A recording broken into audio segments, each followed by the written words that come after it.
kita membahas terkait puasa, ya. Secara bahasa di sini as-shaum. Shaum secara bahasa, jadi pemahaman puasa itu biasanya terbagi, ada secara bahasa, ada secara istilah. Kalau secara bahasa di sini katanya al-imsak, menahan diri, menahan. Ya. Wa minhu qaulu ta'ala sayyidatina Maryam. Di antaranya ada dari ucapannya Sayyidah Maryam. Apa di surat Maryam itu adanya? Apa katanya? A'udzubillahi minasyaitonirrajim. Inni nadartu lirrahmani shauma falan ukallimal yawma insiya. Aku bernadar kepada Ar-Rahman, Allah, sauman, saum, falan ukallimal yawma insiya, aku tidak akan berbicara hari ini. Nadartu imsakan anil kalam, maksudnya adalah beliau bernadar menahan diri dari berbicara. Jadi makna secara bahasanya shaum itu adalah menahan diri. Kalau di kitab Tarikh Tasyri' karya Syekh Al-Hudhari dikatakan di situ al-imsaku ani syahwatain, menjaga dari dua syahwat. Syahwat zahir dan syahwat batin. Bisa juga diartikan menjaga diri dari segala sesuatu yang dapat membatalkan puasa dan yang dapat membatalkan pahala puasa. Kemudian secara syar'an atau secara istilah, tadi kan secara bahasa, jadi secara bahasa puasa itu menahan. Dan secara syar'an secara syar'an shaum adalah al-imsaku an jami'il mufattirat min tulu'il fajri ila ghurubi syamsi bi niyatin makhsusatin, yaitu al-imsak menahan an jami'il mufattirati dari segala sesuatu yang dapat membatalkan puasa, min tulu'il fajri dari terbitnya fajar, ila ghurubi syamsi sampai terbenamnya matahari, biniyatin makhsusatin dengan niat yang khusus. Nah, menahan diri dari segala sesuatu yang dapat membatalkan puasa. Nah, kita kalau melihat di beberapa kitab itu banyak rinciannya. Nanti di kitab ini pun ada rinciannya juga. Ya. Kalau di beberapa kitab juga ada yang mengatakan 8. Ya. Yang pertama itu dukhulu syai'in ilal jawf, masuk sesuatu ke tubuh kita. Ya. Baik tubuh masuknya itu lewat mulut atau lewat hidung atau termasuk lewat telinga. Jadi di sini makanya kita kalau mau ngorek kuping itu ada yang mengatakan batal. Ya, jadi ya kalau gatal pakai tangan aja kalau gatal, karena kalau tangan nggak terlalu masuk. Kalau korek kuping mungkin terlalu menghayati sehingga terlalu dalam gitu biasanya. Nah, kumur itu dimakruhkan ketika mubalaghah, berlebihan. Ya, jadi terlalu kenceng, akhirnya hilang, nggak keluar lagi itu. Karena saya punya santri itu dulu, itu badannya gede Pak. Dia bangun tidur ceritanya apa? Asar sempoyongan tuh, udah kelihatan lemes banget nih, puasanya kelihatan banget. Saya perhatiin nih anak sampai ke tempat wudhu, duduk dulu dia, celingak-celinguk aja. Wudhu dia Pak, wudhu beneran, wudhunya airnya yang masuk 3 kali, yang keluar 2 kali Pak. Saya bilang waduh ini ada yang aneh ini. Habis wudhu saya tanya, airnya tadi hilang kemana? Saya bilang gitu. Dia senyum, katanya ketelan katanya. Masih ini Pak, masih kelas 1 SMP. Baru belajar kali ini. Nah, kalau kumur-kumurnya berlebihan itu bisa membatalkan Pak, karena memang dilarang. Termasuk istinsyak, nyedot pakai hidung. Itu kan bisa masuk nanti. Tapi kalau kumur-kumur biasa, kumur-kumur, nah dibuang. Tapi ada kerasa dingin itu nggak masalah. Yang penting kita udah berusaha membuang. Nggak usah habis kumur-kumur terus kita berlebihan juga. Ngeludah-ludah terus. Ya nggak usah. Kalau dulu SD saya katanya saking nggak boleh ketelennya ludah pun ludah terus. Dulu ya waktu SD namanya belum mengerti. Sehingga ya lemes. Jadi kalau nelen ludah nggak batal. Nggak batal. Ya, kecuali dikumpulin dulu. Geli ya, kumpulin dulu ya. Dan kalau misalkan iseng-iseng Bapak ya masukin es krim selama nggak ketelen nggak apa-apa Pak, dikumur-kumur lagi tapi makruh. Ini secara fikih ya Pak ya, kalau bermain fikih. Jadi ibu-ibu terutama yang lagi masak boleh nyicip, dan bapak-bapak nggak usah ikut-ikutan.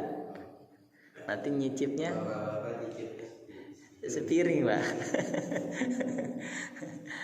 Nah begitu. Jadi ibu kan nyicip itu di lidah aja Pak ya, rasa itu lidah aja gini, itu nggak masalah ya. Tapi ya tetap dimakruhkan hukumnya, tetap dimakruhkan. Tapi kan khawatir terkadang ya, masak nggak dirasa, khawatirnya mungkin rasanya. Tapi ya mungkin ibu-ibu perasanya kan lebih peka ya Pak. Jadi mungkin bisa nggak usah pakai itu. Nanti insya Allah yang membatalkan itu kita jabarkan di setelahnya. Insya Allah mudah-mudahan nyampe waktunya. Jadi secara syar'an puasa itu adalah al-imsaku an jami'il mufattirat, menahan diri dari segala sesuatu yang membatalkan puasa. Ya. Bahkan kalau ditambahkan di sini wa an jami'il muhbitat, dan dari segala sesuatu yang dapat membatalkan pahala puasa itu.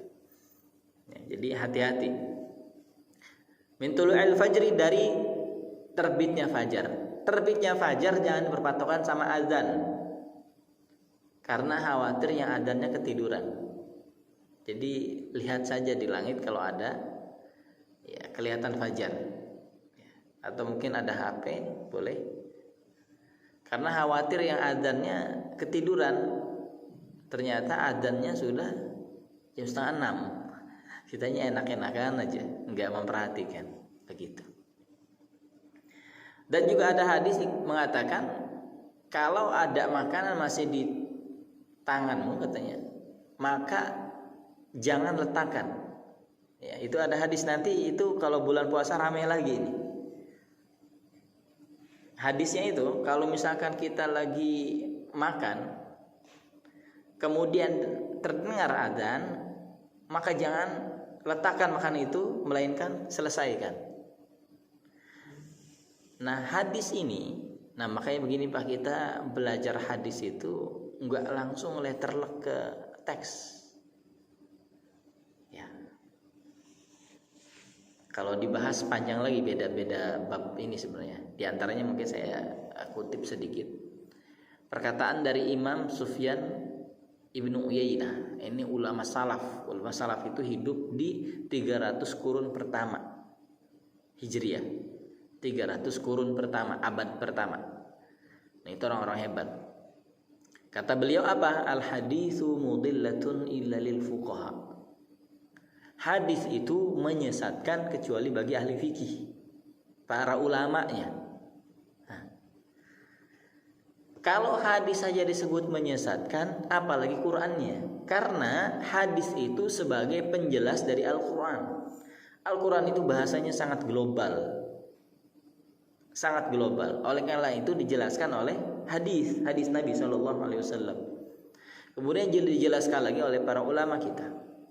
Tapi sekelas hadis saja itu bisa menyesatkan kalau tidak dipahami melalui perangkat-perangkat keilmuannya. Nggak bisa kita belajar hadis langsung melihat kitab, apalagi kitab terjemahan, lihat diartikan kayak tadi nanti terperangkap. Ya. Kata ulama, maksud hadis tadi kalau misalkan kita sedang makan kemudian mendengarkan azan, maka habiskanlah makanan itu. Maknanya ada dua Pak. Pertama, maknanya adalah ketika kita lagi makan selain bulan puasa. Lagi makan bulan puasa, tiba-tiba terdengar adzan, maka selesaikan dulu hajat kita. Falyaqdi hajatahu, selesaikan, makanya selesaiin. Sebab nanti kalau makannya tidak diselesaikan, khawatir pas makan mikirin pas sholat mikirin makan. Lebih baik kita makan mikirin sholat daripada sholat mikirin makan. Itu nggak masalah. Kecuali bisa nahan. Oh nggak apa-apa lah, ini makanya nanti dulu. Toh nggak lapar banget. Oke, nggak apa-apa, silakan. Seperti itu. Yang kedua adalah maksudnya bahwasanya memang azan itu ada dua. Ada adzannya Bilal. Itu adzan awal. Kalau di Al-Zikrah ada adzan awal itu. Sekitar jam 3-an.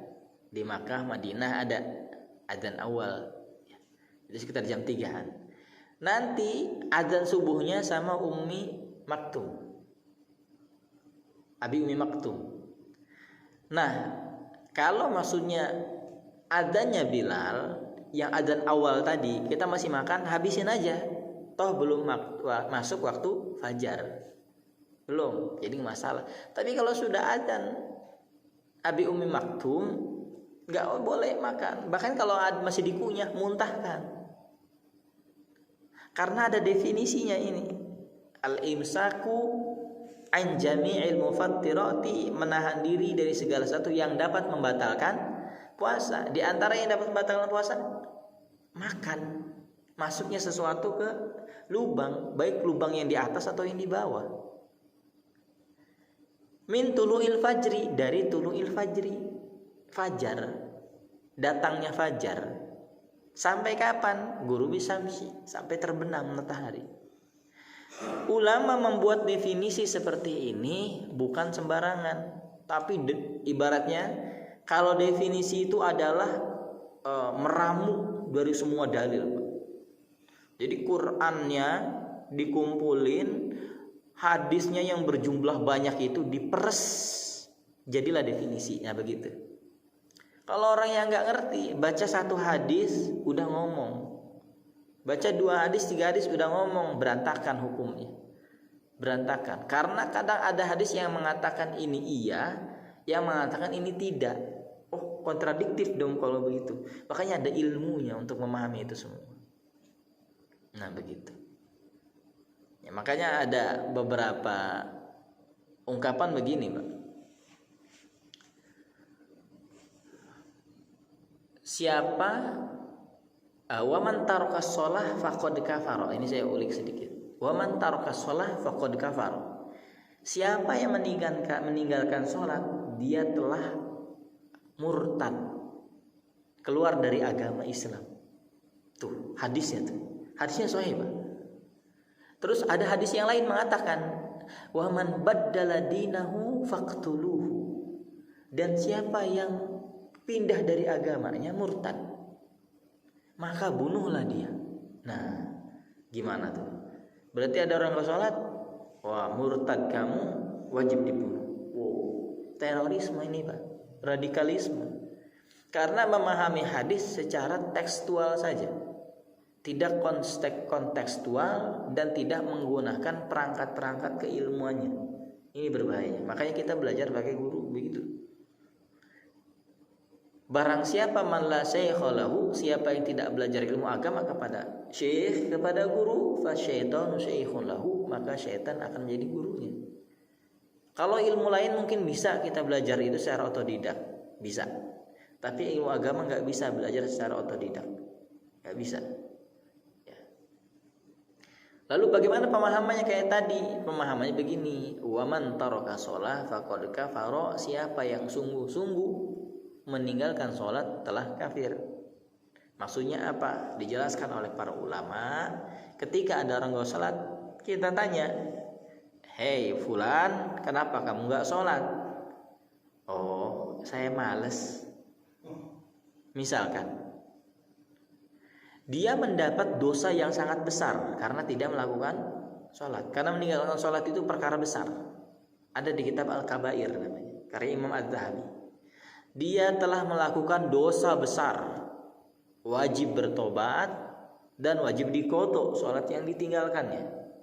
Nah kalau kita misalkan baru tobat di usia 20, balik dari usia 15, 16, 17, 18, 19, 20 baru sholat, berarti 5 tahun kita nggak sholat. Selama 5 tahun itu wajib diqadha.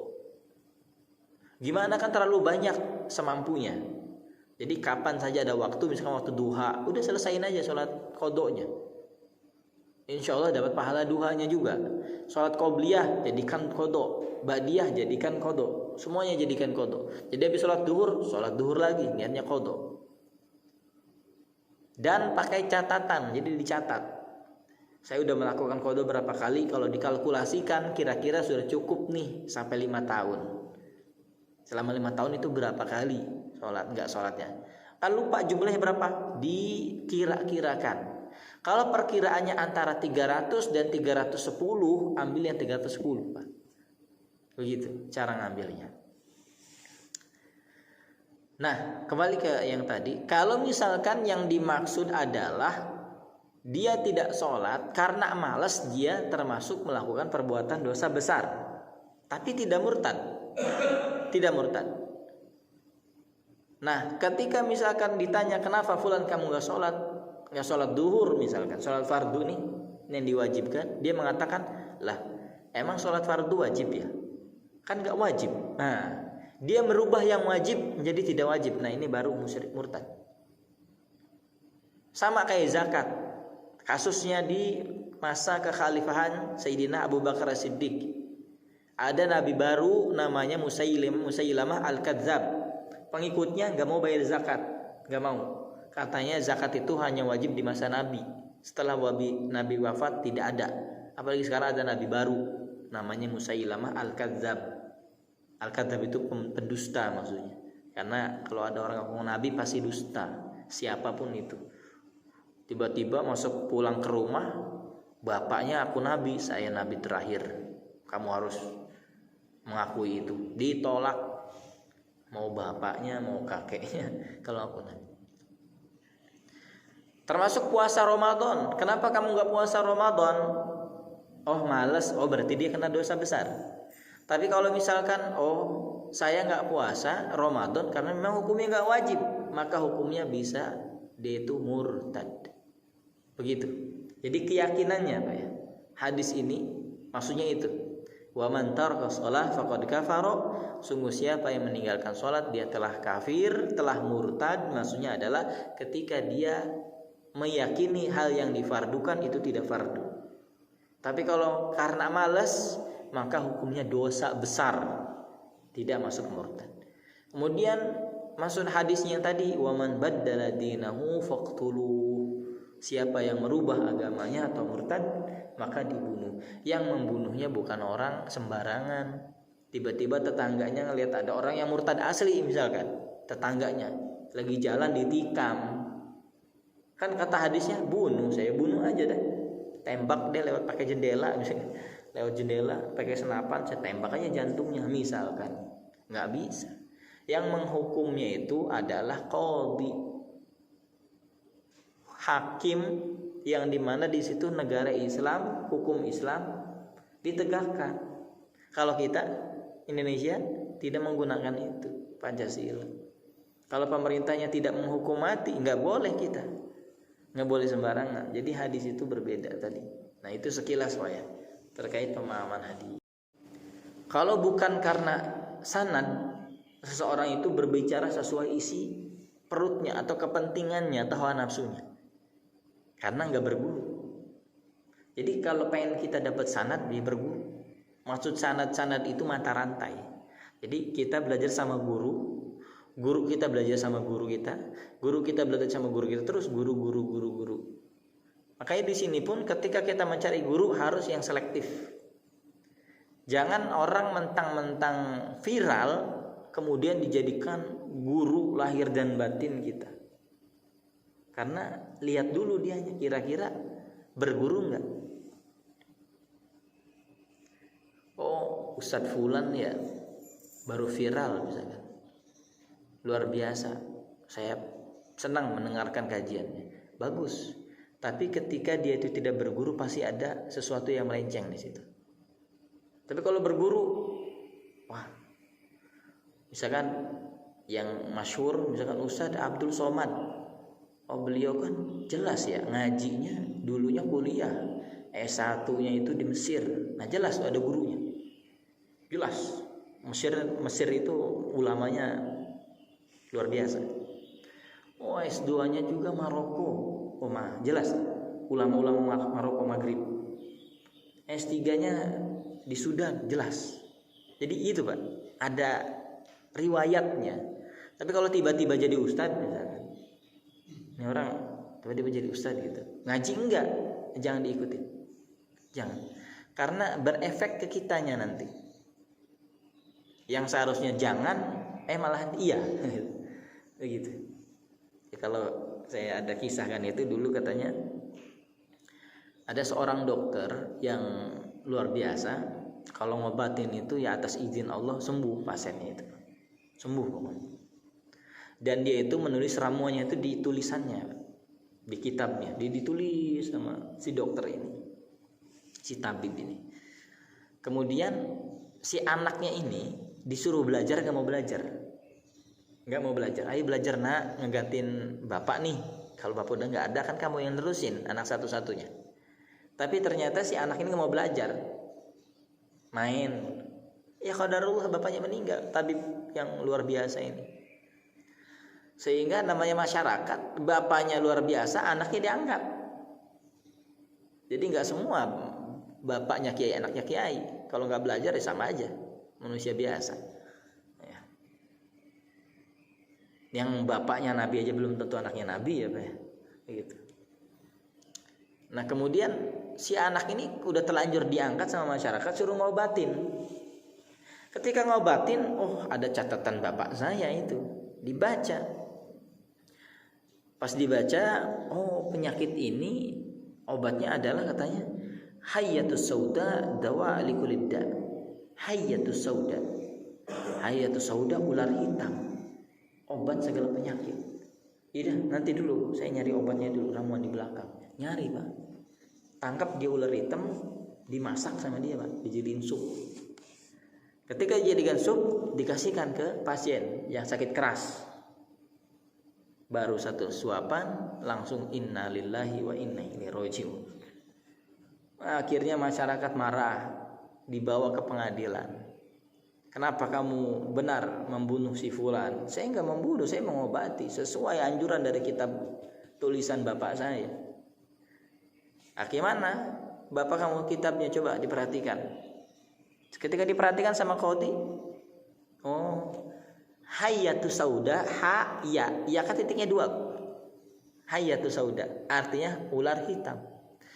Kata si qadhi, ini ada kotoran, diambil satu titiknya kotoran. Ternyata bukan ya tapi ba. Titiknya 1. Jadi habbatus sauda maksudnya itu. Dawa obat segala penyakit. Kita kan minum obat habbatus sauda, Pak.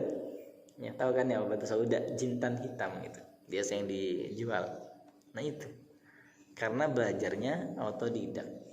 Belajarnya secara ini saja dari Syekh Al-Allamah Google. Gurunya ke Google. Ini hukumnya batal enggak ya?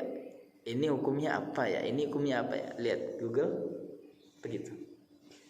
Ya, itulah berbahayanya. Nah, bahasa singkatnya kalau guru saya ngomong begini katanya. Kalau kita punya istri, Pak, ini mau melahirkan katanya.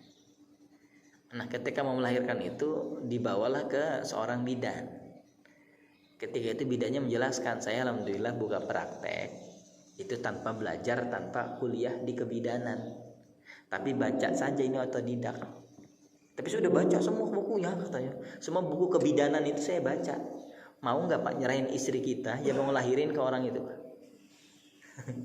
Otodidak. Nah itu saja dalam urusan dunia kita nggak mau. Tentu kita mau kalau bidan ya bidan asli. Orang dukun beranak aja dia itu belajarnya benar-benar dukun beranak. Begitu, Pak. Ya.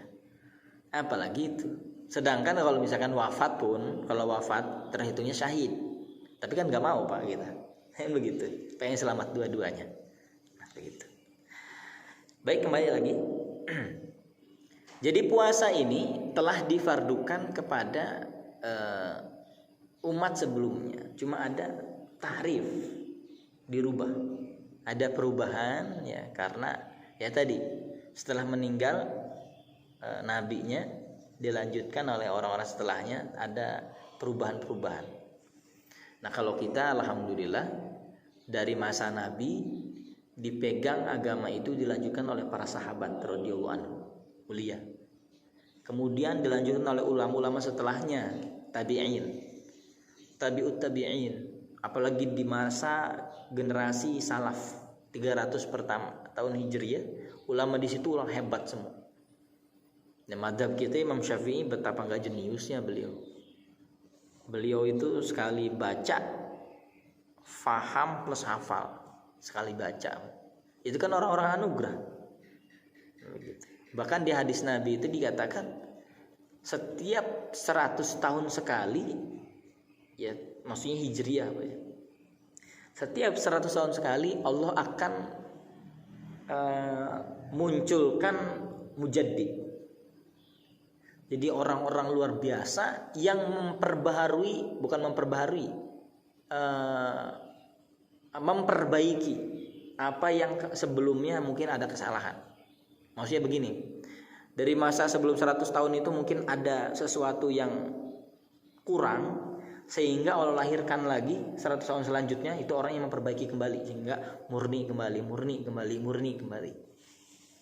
Nanti akhir-akhirnya mujaddid itu siapa? Akhir nanti, yaitu Al-Imam Mahdi, Imam Mahdi. Nah itu nanti mujaddidnya itu yang terakhir. Dan Imam Mahdi nggak usah ditunggu-tunggu. Kalau ada istilah Imam Mahdi Al-Muntadhar, Muntadhar itu ditunggu. Itu istilah orang-orang Syiah. Al-Muntadhar ditunggu-tunggu katanya. Karena mereka sempat hilang Imam Mahdinya. Kalau kita mah enggak, Ahlus Sunnah wal Jamaah enggak usah nunggu-nunggu Imam Mahdi. Imam Mahdi nanti muncul sendiri. Baik. La'allakum tattaqun, ya, agar kita berpuasa. Nah, kita kalau ngaji ilmu alat, ilmu nahwu terutama. La'alla itu kan untuk tamanni, harapan, taroji. La'alla kan najah, semoga kamu sukses, semoga kamu selamat. La'alla kassalam, bisalam. Nah itu ungkapan kita sesama makhluk. Jadi ungkapan doa, ungkapan harapan. Tapi kalau Allah yang ngomong bukan harapan, harapan ke siapa lagi? Maksudnya adalah kata ulama litahqiq atau likai, agar supaya kamu bertakwa. Jadi untuk menjadi takwa di sini yaitu harus puasa sesungguh-sungguhnya. Saumnya kan global sekali Pak ya Qur'annya. Ya ayyuhalladzina amanu, wahai orang-orang yang beriman, kutiba alaikumusiyam, diwajibkan atas kalian berpuasa, kama kutiba alal ladzina min qablikum, sebagaimana orang-orang sebelumnya pun diwajibkan puasa. Kan Quran global sekali. Dijelaskan hadis Nabi. Setelah dijelaskan hadis Nabi, lebih dijelaskan lagi oleh para ulama kita. Makanya ada istilah hal-hal yang membatalkan puasa, hal-hal yang menghanguskan pahala puasa. Nah itu adalah ramuan yang diramu oleh para ulama dari semua dalil yang ada, baik itu Qur'annya kan ini aja nih, siam itu aja. Ada tadi nadar tu sauma, puasa gini aja, tapi diramu oleh para ulama sehingga keluarlah syarat-syarat puasa begitu, niatnya segala macam. Jadi kalau ingin bertakwa ya harus puasa.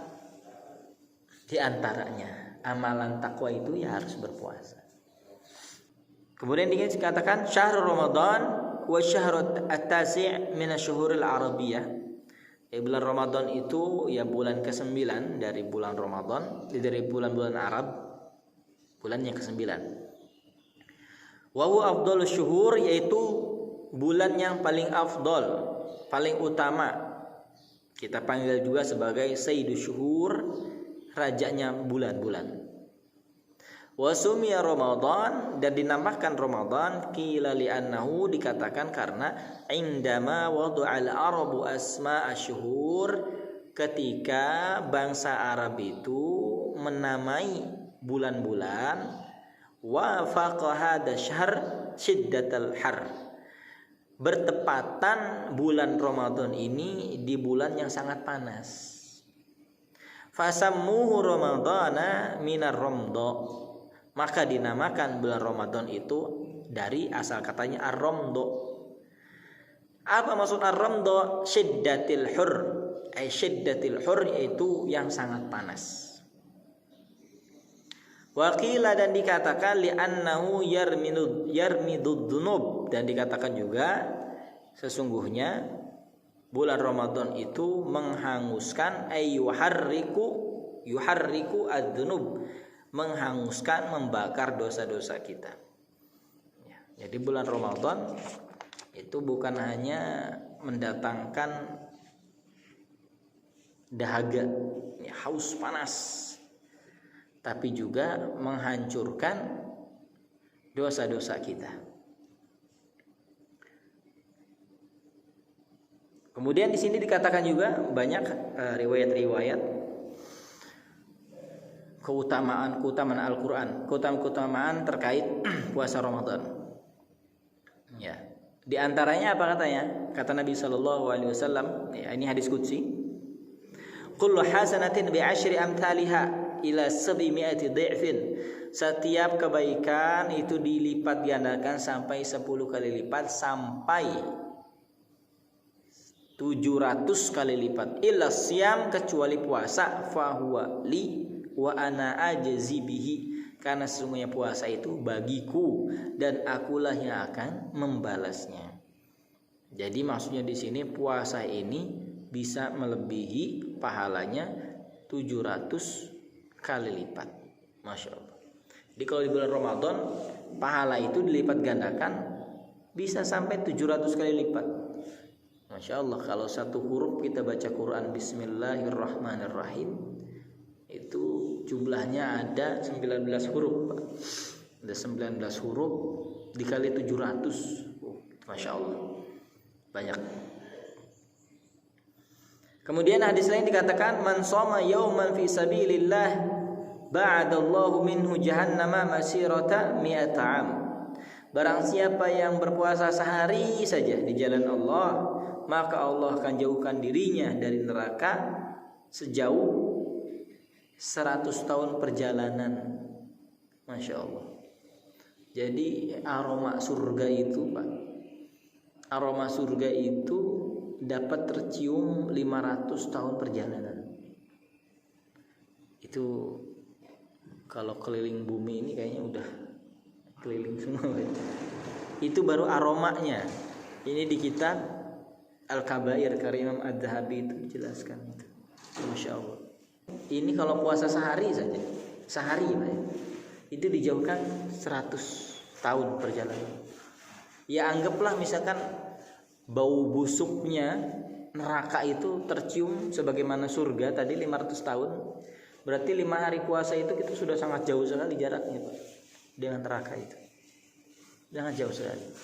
Dan puasa ini adalah amalannya para wali. Karena satu-satunya amalan yang dapat menghancurkan atau melemahkan hawa nafsu hanya puasa. Sebagaimana dikisahkan di Tandul Ghafilin itu, yang puasa yang hawa nafsu dikatakan saya siapa, dikatakan saya kamu itu hawa nafsu. Ke Allah aja nggak beradab mereka itu, hawa nafsu itu. Aku dibakar ke neraka selama 1000 tahun. Ini sedangkan kita kalau penjelasan nerakanya sangat dahsyat Pak ya. Diangkat, tanya lagi saya siapa, kamu siapa? Saya kamu. Ini hawa nafsu ini. Yang lain bilangnya apa? Ana abduka wa anta rabbuk. Aku hambamu dan kau Tuhanku. Yang lain semuanya itu hawa nafsu beda. Sehingga ketika itu ditaruhlah hawa nafsu ini di neraka ju' namanya. Neraka yang lapar, neraka lapar. Jadi enggak dikasih makan di situ dia. Jadi lapar hawa nafsu ini, menciut dia. Jadi lemah. Baru ditanya saya siapa, kamu siapa? Ana abduka wa anta rabbuk wa anta rabbi. Saya hambamu dan engkau Tuhanku. Masya Allah, itu hawa nafsu. Jadi puasa ini adalah jalan terbaik kalau seorang itu ingin suluk bahasanya, ingin meniti jalan ke ilahi itu lebih cepat. Ya. Jadi bukan berarti kalau itu sholat enggak, saya enggak mengatakan itu. Harus sholat ya, yang fardu harus kita tegakkan. Gitu. Tapi ini maksudnya kita dalam rangka menjelaskan keutamaan puasa. Ya. Kalau keutamaan lain ada lagi, keutamaan sholat ada lagi, keutamaan zakat ada lagi, keutamaan haji ada lagi. Tentu saling melengkapi semua. Allah alam, ya cukup sampai di sini, semoga bermanfaat. Kita tutup dengan kafaratul majelis. Subhanakallah bihamdika, asyhadu an la ilaha illa anta, astaghfiruka wa atubu ilaik.